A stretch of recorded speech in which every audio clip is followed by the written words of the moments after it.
बिहार के अपर मुख्य सचिव के पाठक के विरुद्ध परिवाद का पत्र दायर किया गया है। मामला एक बैठक के दौरान बिहार के लोगों और डिप्टी कलेक्टर समूह को कथित तौर पे अमर्यादित टिप्पणी का है। इस मामले में आरा के मुख्य न्यायिक दंडाधिकारी की अदालत में एक परिवाद दायर किया गया है।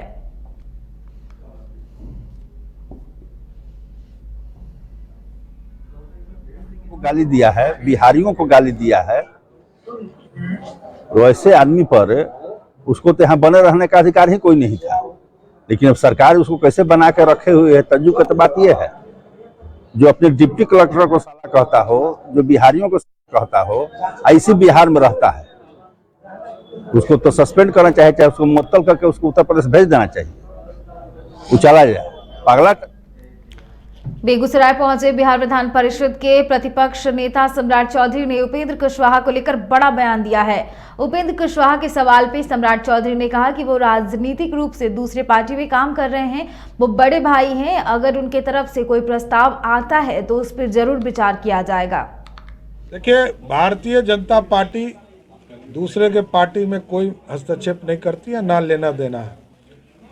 हमारे लिए स्पष्ट है, 1990 से लेकर 2005 तक जिन लोगों ने लालू प्रसाद जी के खिलाफ आंदोलन किया है, जिनको लोगों ने लालू जी की राज में तंग किए गए, जिनके ऊपर बर्बरता पुलिस के द्वारा बरपाई गई, वैसे लोगों पर जरूर हम विचार करेंगे। लेकिन हमको ना राष्ट्रीय जनता दल से मतलब है, ना जनता दल यूनाइटेड से मतलब है, क्योंकि हम लोगों ने तो स्पष्ट तौर पर कहा है कि अब नीतीश कुमार जी के लिए भारतीय जनता पार्टी का दरवाजा पूर्ण रूप से बंद है। देखिए, दूसरे पार्टी में क्या होता है नहीं होता, इससे हमको कोई लेना देना नहीं है। भारतीय जनता पार्टी ये जानती है कि बिहार में नीतीश मुक्त बिहार बनाना है, इसमें आगे बढ़ते हैं। स्वागत करेंगे सर। हमने कहा कि उपेंद्र जी बड़े भाई हैं, राजनीतिक तौर पर किसी पार्टी में काम कर रहे हैं, कोई यदि ऐसा प्रस्ताव आएगा।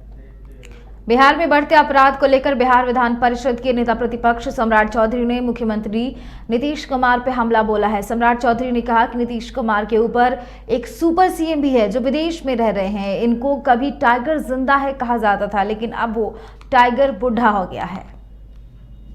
देश के प्रधानमंत्री आदरणीय नरेंद्र मोदी जी लगातार इस देश को सर्वश्रेष्ठ बनाने के लिए जो प्रयास कर रहे हैं, जहां मनमोहन सिंह जी की सरकार में मात्र 15-16 लाख करोड़ का बजट हुआ करता था, 8 साल में देश के यशस्वी प्रधानमंत्री जी के नेतृत्व में 15-16 लाख करोड़ से बढ़कर ये 45 लाख करोड़ का बजट हो गया।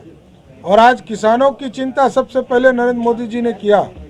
हम सब्सिडी के तौर पर लोगों को किसान सम्मान निधि के माध्यम से लगभग 5 लाख करोड़ रुपया सीधा किसानों की चिंता करने का काम किया जा रहा है। हम एयरपोर्ट्स की कल्पना कर रहे हैं, नौजवानों की चिंता कर रहे हैं कि 47 लाख जो नौजवान है इस देश में, उसको पूरी तरह स्किल इंडिया के तहत 3 साल तक भत्ता देने की व्यवस्था 47 लाख बच्चों को किया जाएगा।